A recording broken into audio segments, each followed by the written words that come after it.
آپ نے ہماری زمینیں ختم کی ہیں, آپ نے ہمارا اسپیشل اسٹیٹس ختم کیا ہے, آپ نے ہماری اسٹیٹ ختم کی ہے جو ایک پرانی اسٹیٹ تھی. آپ سمجھتے ہو میں یہ چیزیں ناٹک کر کے لوگ وہ بھول جائیں گے؟ کشمیر کے لوگوں نے آپ کو ریجیکٹ کیا ہے اور آگے بھی ریجیکٹ کرتے رہیں گے. اس لیے بچوں کے کیریئر کے ساتھ مت کھیلیے. یہ 51,000 بچے ہیں جن کا کیریئر ڈارک میں تھا, کوئی ان کو پوچھتا نہیں تھا. ہم نے کہا نیئرسٹ پرنسپل جو ہے وہ لک آفٹر کریں گے, دیکھ ریکھ کریں گے جب تک مینجمنٹ کمیٹی بنتی ہے, اس کے بعد ان کے حوالے کیا جائے گا اگر CID ویریفیکیشن آتی ہے. آپ لوگوں نے سیاست کو ڈرامہ سمجھ رکھا ہے. آج اگر پالیٹکس جموں کشمیر میں تباہ ہوئی ہے لیڈروں کے ساتھ, آج اگر وہ چیز نہیں ہے جو پہلے ہوا, اس چیز کے ذمہ دار صرف آپ لوگ ہیں جنہوں نے ہر چیز کو پالیٹکس بنایا ہے, بچوں کے کیریئر کو پالیٹکس بنایا ہے, لوگوں کے وقار کو پالیٹکس بنایا ہے. ادھر PDP صدر محبوبہ مفتی نے عمر عبداللہ کی سرکار کو ہدف تنقید کا نشانہ بناتے ہوئے کہا کہ موجودہ سرکار نے جس طرح سے 200 سے زائد اسکولوں کو تحویل میں لے لیا وہ ناقابل برداشت ہے. محبوبہ مفتی نے مزید کیا کچھ کہا, آئیے سنتے ہیں. کہ یہ جو فلاح عام کے 215 انسٹیٹیوشن اسکولس کو ٹیک اوور کیا, یہ جموں کشمیر کے جو تعلیمی ادارے ہیں, جو یہاں کے ہمارے انسٹیٹیوشنز ہیں, جو ہماری یہاں کی ثقافت ہے, اس پہ ایک اور حملہ ہے. میں اس لیے ثقافت اور جموں کشمیر کے تشخص کے ساتھ اس کو جوڑ رہی ہوں کیونکہ بہت کم ایسے اسکول ہیں FAT کی طرح جو اسکولوں میں اخلاقی اسلامی تعلیم کے ساتھ جو ریگولر ایجوکیشن بھی دیتے ہیں. مطلب کوئی آپ جس اسکول کا نام نہیں لے سکتے ہیں جہاں پر یہ بیلنس مینٹین ہوتا ہو, اور ان اسکولوں میں سے بہت ہی نامور شخصیت ابھری ہیں, اور اس کے ساتھ ہزاروں کے تعداد میں, میرے خیال میں کوئی 50-60 ہزار تو اسٹوڈنٹس ہیں, ٹیچرز ہیں, فیملیز ہیں جو جڑی ہوئی ہیں.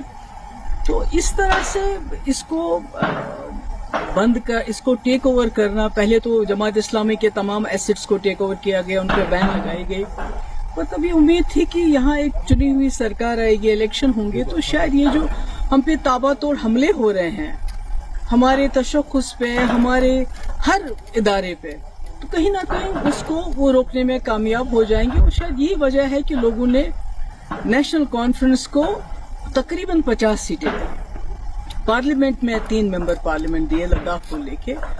تو پر افسوس کی بات ہے کہ بجائے اس کے وہ اس چیز کو روکے, تو یہ گورنمنٹ کی طرف سے آرڈر آنا مجھے لگتا ہے کہ یہ مطلب ایز اے کشمیری مجھے لگتا ہے ایز اے کہ یہ جو لوگوں کا جو بھروسہ ہے ان پہ کیا گزری ہوگی, میں اس کا اندازہ نہیں لگانا چاہتی, کیونکہ پچھلے الیکشن میں تمام لوگوں نے اپنی آئیڈیالوجی سے بالا تر اٹھ کے, چاہے وہ جماعت اسلامی تھے, چاہے اہل حدیث تھے, چاہے امپلائیز تھے, چاہے ٹیچرز ایسوسیشن تھی, چاہے نوجوان تھے, سب نے سوچا کہ ایک ہی جماعت کو ووٹ دیں گے تاکہ یہ جو طوفان آ رہا ہے ہم پہ مرکز کی طرف سے, اس کو شاید ایک جماعت روک پائے گی, ایک ہی جماعت روک پائے گی, کیونکہ PDP کو توڑ پھوڑ کر کے PDP لگتا تھا لوگوں کو یہ ختم ہو چکی ہے, یہ مقابلہ نہیں کر پائے گی.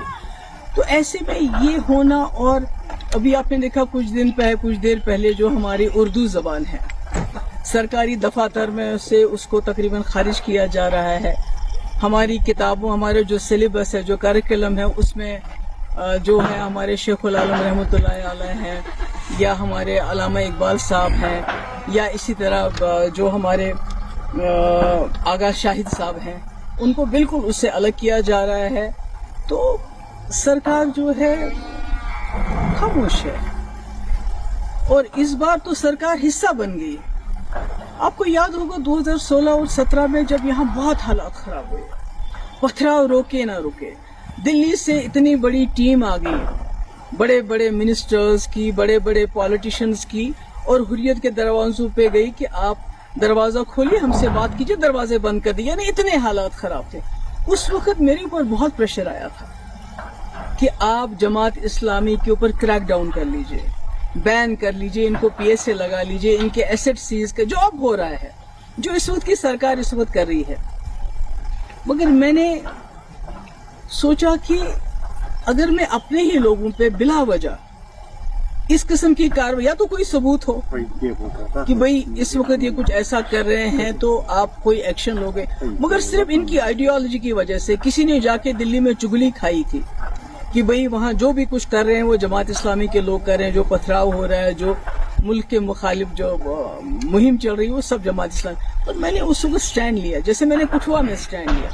حالانکہ میرے پاس اکثریت نہیں تھی، ہم P D P B J پی سرکار میں بنے ہوئے تھے. آج نیشنل کانفرنس کے پاس اپنی اکثریت ہے، اس کے باوجود وہ اس قسم کے فیصلے کرتی ہے. مجھے لگتا ہے یہ افسوس کے لائق ہے، اور اس کے بارے میں کیا کہوں. ویسے تو لوگ کہتے ہیں کہ کہیں نہ کہیں نیشنل کانفرنس اور جماعت اسلامی کا پرانے وقت سے چل رہا ہے، کہ جب شیخ صاحب مرحوم 77 میں آ گئے، اس کے بعد جماعت اسلامی والوں کے ساتھ کیا کیا گیا، کس طرح ان کے گھر چلائے گئے، کیا کیا ہماری مقدس کتابیں بھی نظر آتش کی گئی. اس کے بعد 87 کے بعد کیا کیا گیا، جو فلاح ایم ٹرسٹ کے ٹیچر ہیں ان کو کیسے پبلک سیفٹی ایکٹ لگایا گیا. اور آج 2025 میں اب ان کے جو سکول تھے، جو لوگوں کے غریب لوگوں کو، غریب بچوں کو، کیونکہ آپ نے دیکھا کہ سرکاری سکولوں میں جو چیز کمی ہے وہ یہ سکول پوری کرتے تھے، جن کا کوئی نہیں ہوتا تھا اور کم فیس لے کے یہ تعلیم دیتے تھے. تو آج انہوں نے اتنا بڑا سسٹم جو ایک بنا ہوا ہے اس کو ایک حساب سے تباہی کے دہانے پہ پہنچا دیا ہے.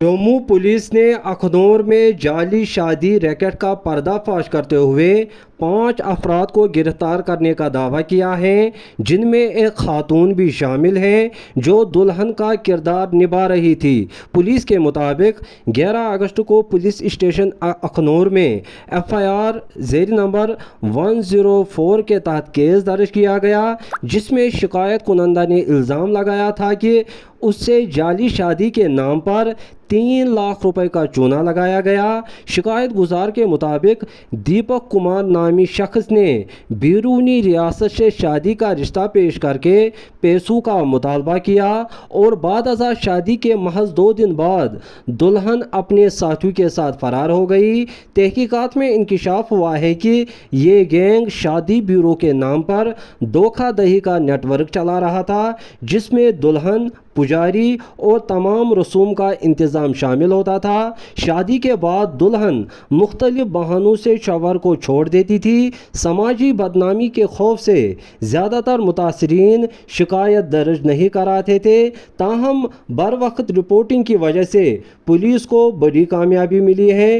پولیس کے مطابق مزید گرفتاریاں خارج از امکان نہیں ہے، جبکہ اس نوعیت کے مزید کئی کیسز جموں کے مختلف علاقوں میں رپورٹ ہوئے ہیں. پولیس نے عوام سے اپیل کی ہے کہ وہ اس طرح کی دھوکہ دہی سے ہوشیار رہے اور کسی بھی مشتبہ سرگرمی کی فوراً اطلاع قریبی پولیس اسٹیشن کو دے. وادی کے اکثر علاقوں میں اس وقت موسم تبدیل ہو چکا ہے اور گھنے بادل بھی چھائے ہوئے ہیں. محکمہ موسمیات کی ایک اطلاع کے مطابق آنے والے گھنٹوں کے دوران وادی میں بھی بارشیں متوقع ہیں. انہوں نے کہا کہ جموں صوبے کے کئی علاقوں میں آج صبح سے ہی بارشیں ہو رہی ہیں. محکمہ موسمیات کے مطابق آنے والے 3 دنوں کے دوران تیز بارشوں کا امکان ہے، جس دوران ندی نالوں میں پانی کی سطح میں اضافہ ہو سکتا ہے. لہذا لوگوں سے تلقین کی جاتی ہے کہ وہ اس دوران ندی نالوں کے نزدیک جانے سے گریز کریں.